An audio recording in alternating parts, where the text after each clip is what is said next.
Meditations by Marcus Aurelius. Many scholars consider Meditations, written by the Roman Emperor Marcus Aurelius, to be one of the definitive Stoic texts. Stoicism is a philosophy that originated in ancient Greece. Its central idea is that rational thinking can guide you through any hardship and allow you to endure any pain. Meditations covers a wide range of topics, but there are a few key points that it continually returns to and builds upon. Remember and obey logos, translated as reason or rationality. See things for what they truly are. Recognize that outside forces can't hurt you. Gain perspective and use it to understand your purpose. Remember that you'll die. That thought should be motivating, not frightening.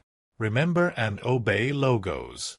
Logos is the force that guides the universe.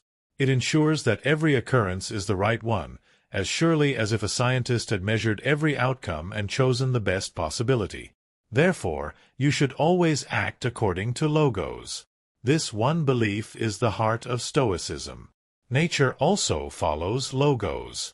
In fact, it has to, because it lacks humans' ability to go against logos. Therefore, whatever happens in the natural world must be the best possible thing that could happen. Logos ensures that you live on a healthy planet and that living creatures as a whole enjoy health and prosperity. In spite of that, individual beings often suffer. This is because every organism exists to serve others, not to prevent its own suffering. Lower creatures exist for the benefit of higher ones. For example, plants are eaten by prey animals, which in turn are eaten by predators. Meanwhile, higher creatures, like ourselves, exist to support one another. Always remember that everything in the world is connected, just like those connections between different creatures. All things exist in harmony with one another, and because of one another. With all of the above facts in mind, accept that everything that happens to you is ordered by logos. Consider each event, even events that seem negative, like illness or injury, as being prescribed by nature. Such events are no different from treatments prescribed by a doctor, so complaining about your own misfortunes hurts you just like refusing to take your medicine would. See things as they are. You should always see things as they are. For example, a feast laid before you is nothing but dead plants and animals. Rich purple robes are simply sheep wool colored with shellfish blood. Making love is just rubbing organs together. Likewise, as in the previous examples, you should always be able to identify and define whatever you encounter. Your observations should be reasonable and accurate, not based on emotional reactions or illogical superstitions. Furthermore, you should know what parts go into making the thing, what its purpose is, and how you should deal with it, or if you even need to. Finally, you should know what gave rise to the thing or situation. For example, the will of the gods, random chance, or the actions of another person. In other words, before you respond to anything or situation, you should make certain that you understand it clearly. You should always proceed with logic, not emotion. When you observe things, always stop at your first impressions. For example, if a loved one is sick, that's all you need to consider. There's no reason to fret that he or she might die from the disease. If you simply accept events for what they are, rather than trying to figure out what they might mean, then you'll be at peace. You should also appreciate the things that you have, but only for what they are. Don't overvalue them. In other words, you shouldn't be so attached to your possessions that you're afraid to lose them. Observe, judge, and adapt. You have access to judgment and adaptability. No matter what situation you might find yourself in, judgment can see the truth of the matter. Then, adaptability can figure out how best to make use of the situation. This is the essence of rationality. Artistic works like music, paintings, dances, and so on can cause you to temporarily lose control of your reason and rationality. However, there's a simple technique that can prevent you from being swept away by such things. You can study each individual note of a song, or motion of a dance, or the smallest part of a painting you can observe. Then, for each tiny part, ask yourself whether that has any power over you. You'll find that it doesn't. You can also apply that same technique to life as a whole. Looking at your entire lifetime might seem overwhelming, but what power does any single moment have over you? Recognize that outside forces can't hurt you. You can endure any long-term pain, whether physical or emotional.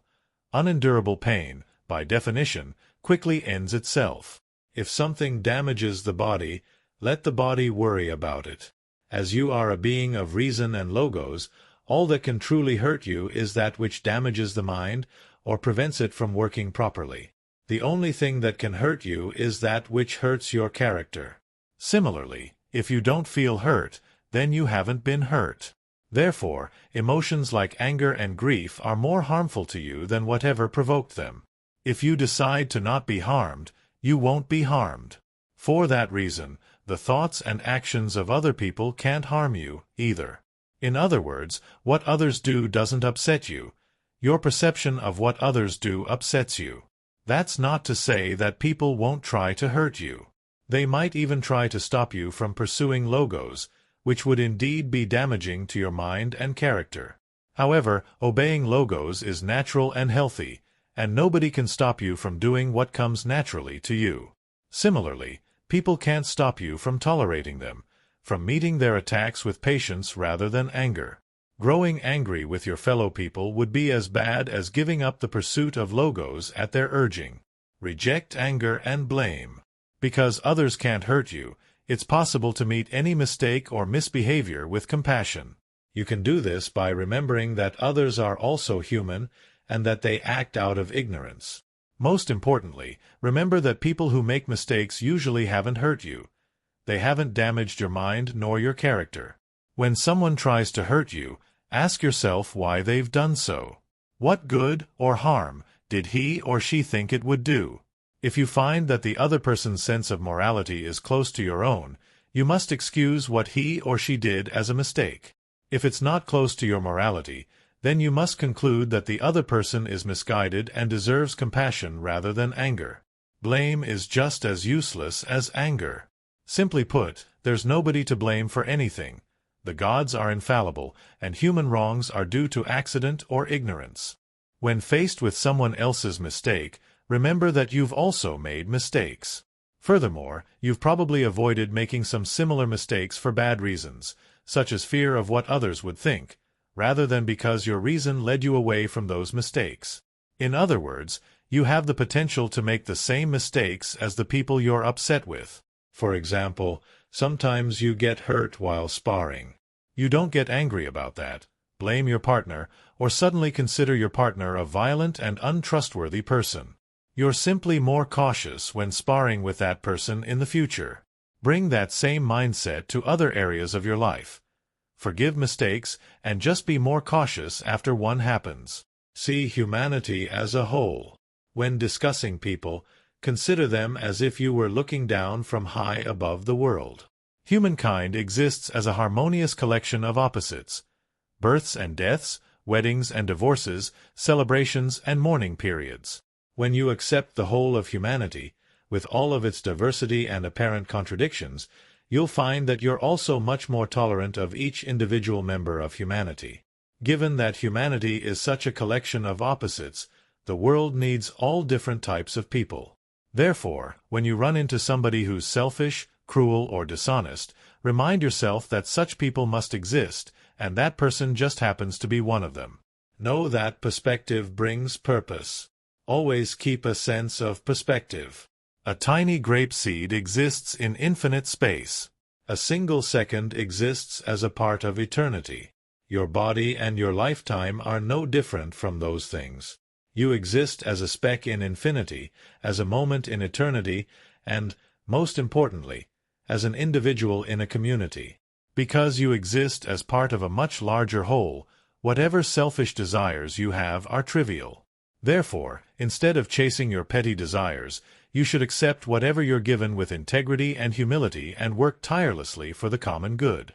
Your purpose in life is to do good for others. You should help others without any thought of reward. Be like vines producing grapes or bees storing honey, doing good almost unconsciously, simply because it's what you do. If you ever feel reluctant to help others, remember that everything is connected through logos. Therefore, in helping others you also help yourself. How could you ever object to doing something that helps you? Remember that purpose allows you to live well. To live in a consistent way, you must have a consistent goal. However, since individual people are so changeable, the only way to have a consistent goal is to work for the good of all people. By devoting your energy toward such a goal, you can be sure that you're always consistent in your thoughts and actions. In other words, you should never take action without a purpose, and that purpose should never be anything except the common good. There are 2 steps to living a peaceful and purposeful life. Don't worry. Remember, nature and logos control everything. Stay focused on your tasks, and remember that your job is to be a good person, to do good things for others. Remember death, but don't fear it. You could die at any moment. That thought should guide your actions every day. Consider how long you've been putting off the things you mean to do and realize that your time to do those things is quickly running out. Approach every task as if it's the last thing you'll ever do and the final thing you'll be remembered for. Spend every minute focused on what's in front of you, doing your work with sincerity and care. However, this doesn't mean that you should fear death. Death is a natural and necessary process, and there's no reason for a rational person to be afraid of it. You can be sure of this because the gods have given you the intelligence, skills, and tools that you need to avoid harm. Therefore, if death were harmful, they would have given you a way to avoid it. Furthermore, the gods and nature don't act randomly, letting good and bad things happen to good and bad people alike. However, everyone experiences life and death. Therefore, you must conclude that these things are neither good nor bad. They simply exist. Don't wish for a long life. Additionally, there's no intrinsic benefit to living a longer life. All that a person ever has is the present moment, and that moment is all that's lost upon death. If I were to live 50 years and you were to live 5,000 years, our lives would amount to the same thing, collections of moments that fade to nothing once they're past. Therefore, worrying about how long your body will endure is a waste of time and energy. Sooner or later each of us will die, and you should face this with quiet dignity, as you would face anything else in life. The question of when it happens is irrelevant. Even the greatest human life is insignificant. Peasants and emperors both blow away like smoke on the wind. Knowing that you're so unimportant, why should you worry about your life or your death? To live your short life righteously, in accordance with nature and logos, is enough. Ease your passing. To take a different approach to facing death, you could ask yourself what it is about life that you're so desperate to cling to. Breathing, feeling, speaking? You don't need those things, and the fear of losing them is an obstacle to following logos. It might also make death easier to face if you recognize that, no matter how good and righteous you've been in life, at least a few people will be happy to see you go. When you recognize that you'll be making others' lives easier by dying, you'll be less reluctant to do so. If the fear of death creeps in, you can look at whatever you're doing at the moment and ask, "Am I afraid because I won't be able to do this thing anymore?"